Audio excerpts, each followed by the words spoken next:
No one tells you that chasing a dream can break you before it sets you free. We are currently taking on water faster than we can alleviate. That the life you romanticized, sunsets on the horizon, wind in the sails, will first test you in ways you never saw coming. We thought we were setting off toward endless adventure, leaving behind the grind for something simpler, something purer.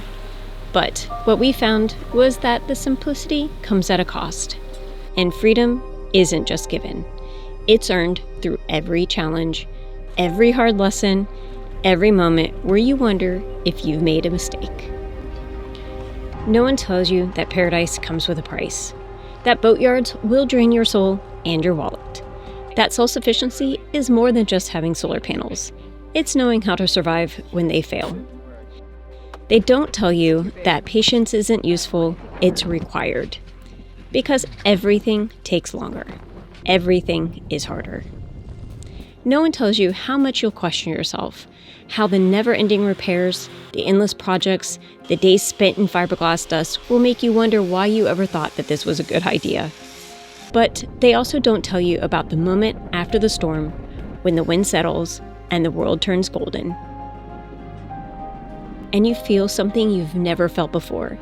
Absolutely certainty that this is exactly where you're meant to be. That the struggle, the sweat, the sacrifice, it's all been worth it. But most people won't tell you these truths, because if they did, you might think twice before throwing everything into this life. So we will. Because if you're going to chase this dream, you deserve to know what's really waiting for you out here.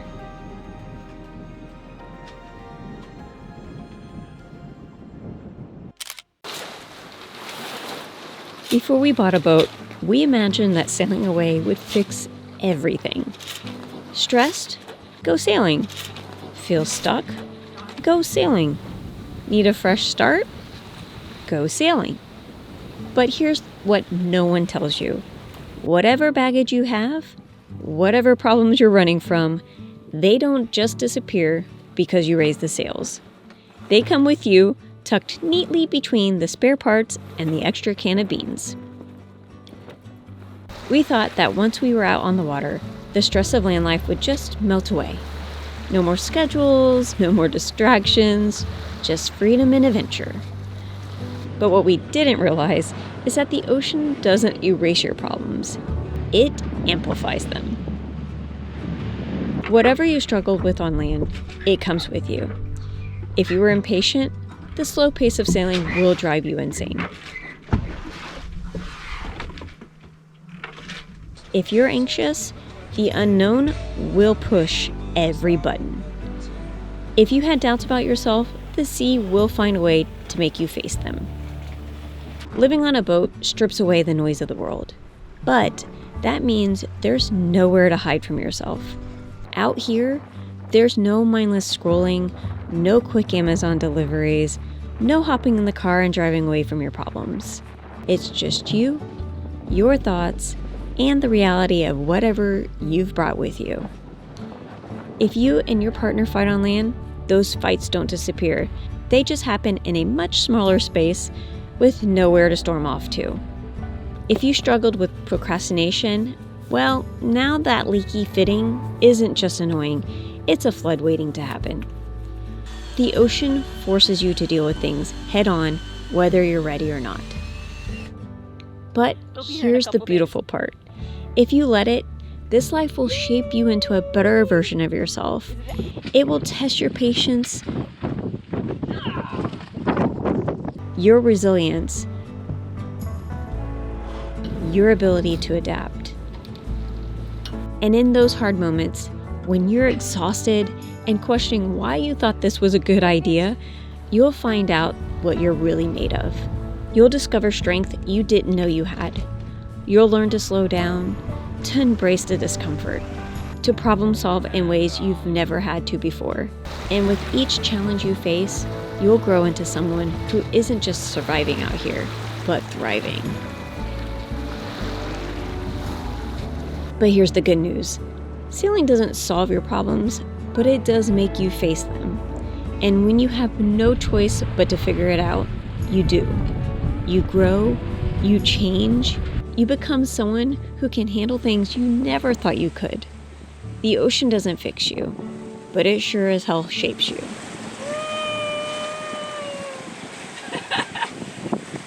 Before we moved aboard, we thought we were adaptable. We camped, traveled light, handled inconveniences without much of a fuss. But life doesn't just ask you for adaptability, it demands it. Don't go any lower. Out here, plans change with the wind, and so do your expectations. You wake up thinking you'll have a smooth sail, but the forecast was wrong, and now you're getting your shower in for the day.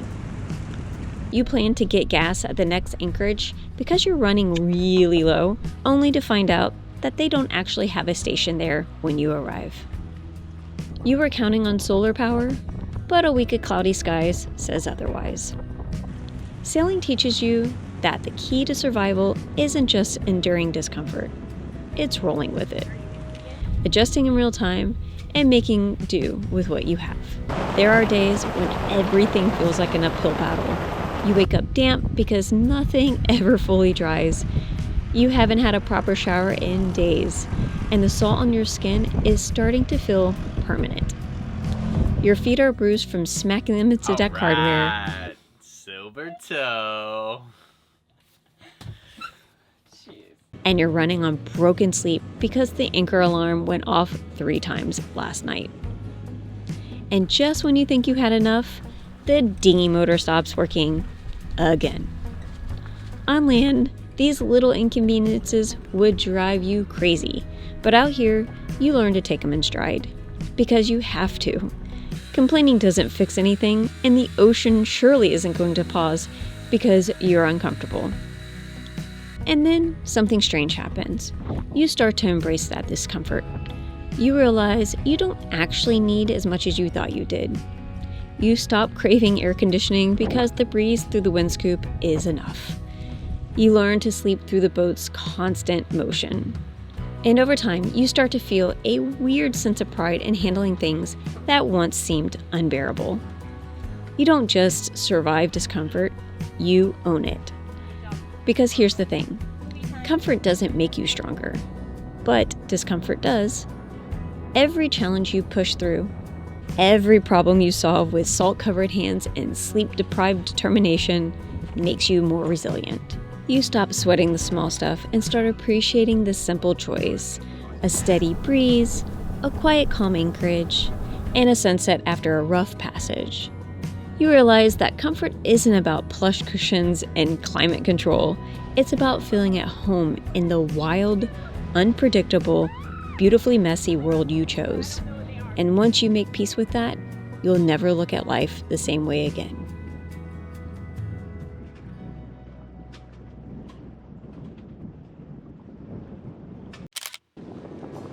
This sailing life demands adaptability. It asks you to be okay with things breaking, plans changing, and comfort taking a backseat when necessary. But over time, we learned that while resistance gets you through the hard days, the right comforts can make this lifestyle more sustainable. Before we started this life, we dreamed of simplicity. Less clutter, fewer distractions, just us and the ocean. And sure, there is a certain romance to the idea of living simply, but the reality, it's not all minimalist bliss. Sometimes living simply is just living without the things you didn't know you'd miss. Vodka would be great right now! We left with what we could afford, telling ourselves that we could live without certain comforts. And we could. We adapted, we made do. But here's what we didn't fully understand. There is a difference between living simply and making your boat feel like home. At first, it felt like a never-ending camping trip. Functional, but not comfortable. No Dodger mint salt spray in our faces and rain soaking through our gear every time the wind kicked up. No water maker meant rationing every drop, stretching between fill-ups and treating fresh showers like rare, sacred rituals. And no rolling furler, that just meant battling sails in high winds, like we'd unknowingly signed up for an extreme workout program. No autopilot? I was really telling myself, was like, it would be really nice to have an auto helm or a wind vane, because when she's sleeping and I need to do things like mess with the fishing line or clear the lures from sargassum, I'd much rather not have to wake her up, set the autopilot, and then do all that stuff. But it is what it is. We manage. We thought we were choosing simplicity, but in reality, we were just making life harder than it needed to be. Because out here, everything adds up. The exhaustion, the little discomforts, the moments you just want to relax but can't because you're constantly adapting, constantly problem solving. And then we made a few changes. We installed a water maker, and for the first time, we could take showers without guilt.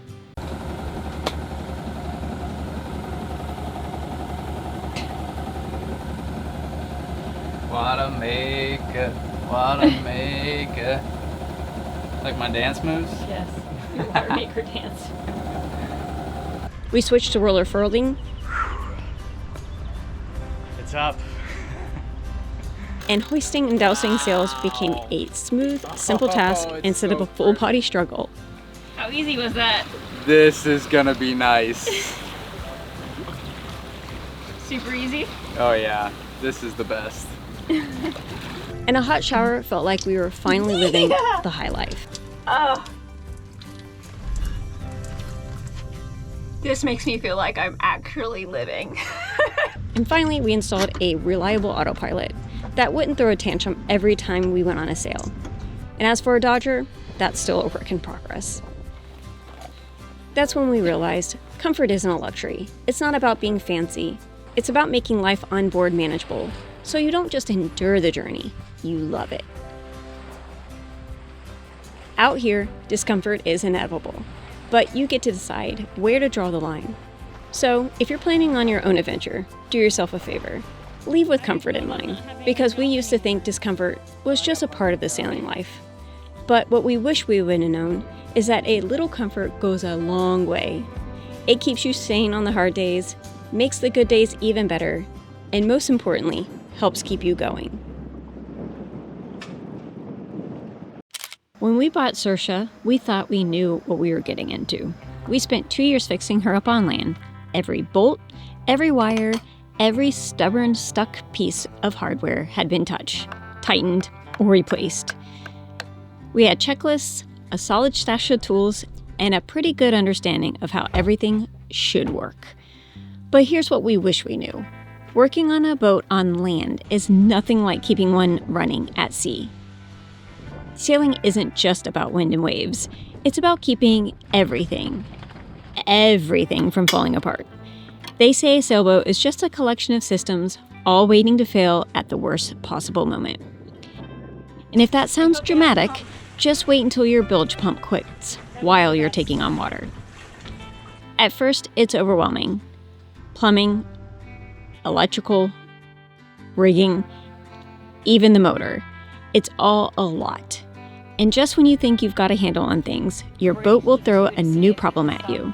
Like the time we spent hours hunting down a mysterious leak, convinced we were sinking, only to find out it was a poorly ran bilge hose. I closed the one, so that's one. Oh, so you closed one? I closed one. The other one doesn't have a valve. I wish I would have thought about it when I installed it, but I didn't think about hydraulic force pushing water back into it.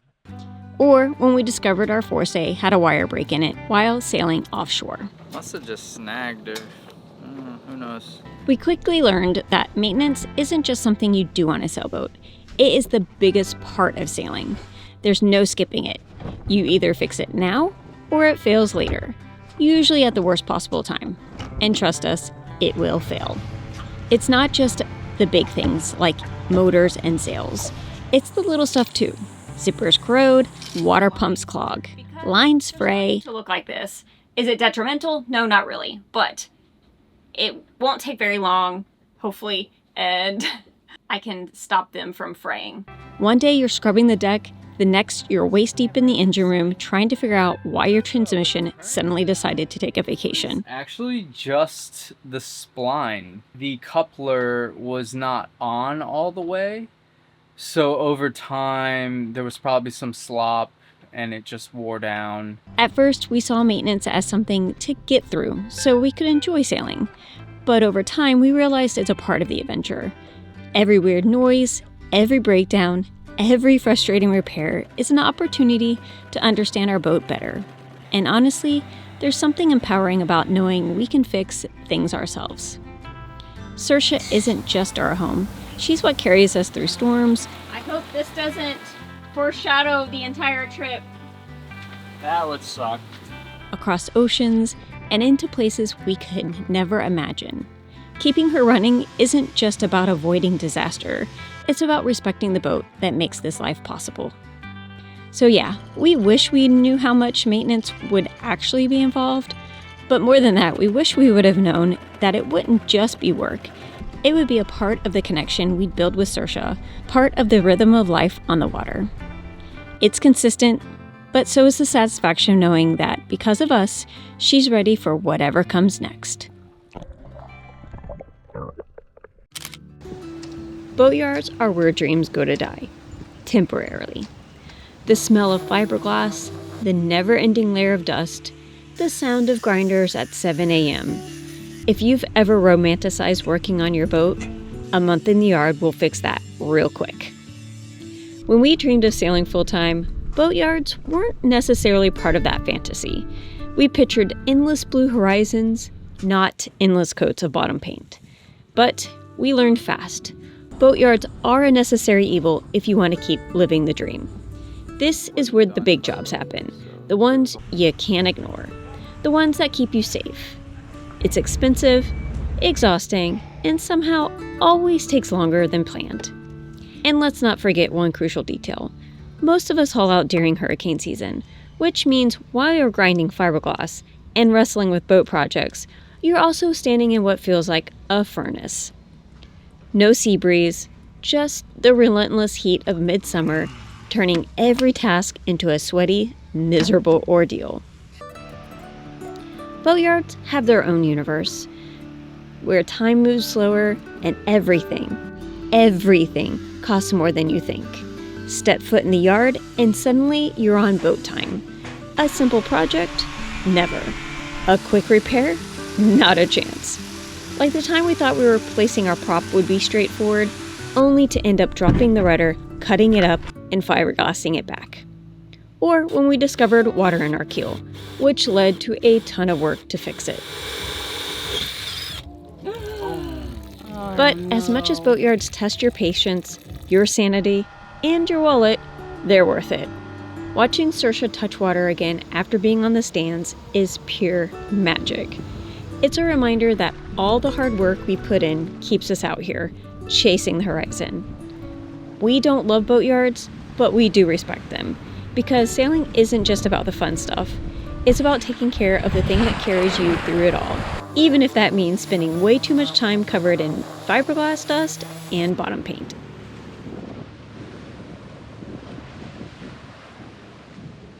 If we had waited until we knew everything, we'd still be at the dock, tweaking systems, watching tutorials, and convincing ourselves that we needed just one more spare part before we could leave. But here's the thing, you'll never feel fully ready. And even if you did, your boat wouldn't be. Because boats are a constant work in progress. Always needing just a little more work, a little more time. Time to get a new jib. But if you wait for everything to be perfect, you will never leave. So at some point, you just go. See you, Steve. Bye! And that's when the real learning begins. Because no matter how many books you read, how many experts you listen to, or how much prep you do, sailing will humble you. It doesn't hand out diplomas. We just had a little lesson in Sailing 101. Just when you think you've figured it all out, the ocean finds a new way to remind you just how little you actually know. A breakdown you weren't expecting, a weather shift you didn't see coming, a situation that leaves you standing there thinking, well, now what? And here's the funny part. You start to love it. The adapting, Swell got really bad. the problem solving, And we've just been getting beat up. So I am doing kind of like a side bridle. the way this life forces you to stay sharp. You stop seeing mistakes as failures, and you start seeing them as lessons. And over time, you don't become fearless. You just get faster at figuring things out. I know I tied it up. Must have come undone. Slippery slope, that slippery knot. Yeah, I locked it in and everything. Must be the Dyneema. You learn to trust yourself, even when you don't have all the answers. It's fighting me, love. It's fighting me. I can't go that way. I'm turning around. So, if you're waiting to feel ready, stop. Readiness is a myth. The sailors who make it aren't the ones who had it all figured out before they left. They're the ones who left anyway and figured it out as they went. Next is, I guess, wherever we want to go. Because the truth is, you never really stop being a beginner. And that's not a bad thing. It means you're always learning, always improving, and never, ever bored. And really, isn't that the whole point? Another lazy, beautiful day on the sea. Sailing is a dream, but it's not for everyone. The ocean has a way of testing you, of stripping away the romantic illusions and showing you exactly who you are. Some people come out stronger, more resilient, more in love with this sailing life than ever. Others realize the freedom that they craved comes at a cost that they're just not willing to pay. And that's okay. This life isn't meant for everyone. And the ocean, she doesn't try to convince you otherwise. She just is. She tests your patience. Day number 482 at sea. We made a shade.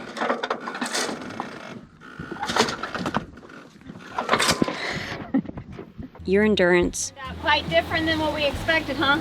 Yeah, it's cold and it's very, very windy. Your willingness to adapt. It's annoying, so figured could have my coffee and helm at the same time. She'll break you down if you let her. But if you learn to move with her instead of against her, she just might let you stay. The truth is, you don't really choose this life. It chooses you. Every challenge, every storm weathered, and every lesson learned the hard way, there is a moment that makes it all worth it.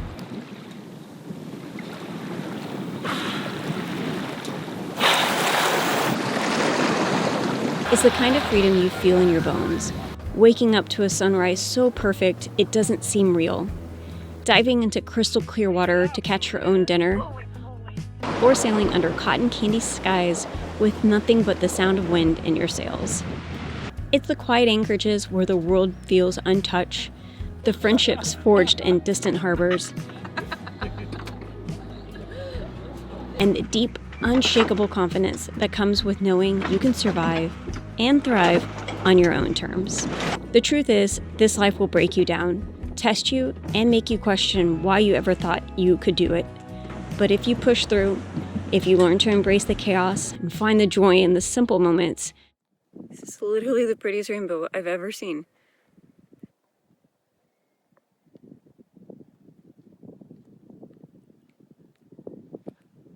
You'll understand why we stayed.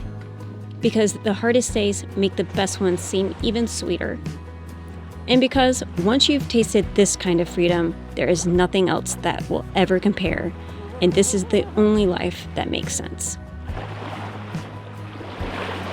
I know! Oh my god! So if you're standing on the edge, wondering if you have what it takes, just know this. The ocean will let you try. She'll show you breathtaking beauty, challenge you in ways you never expected, and reveal strengths you didn't know you had.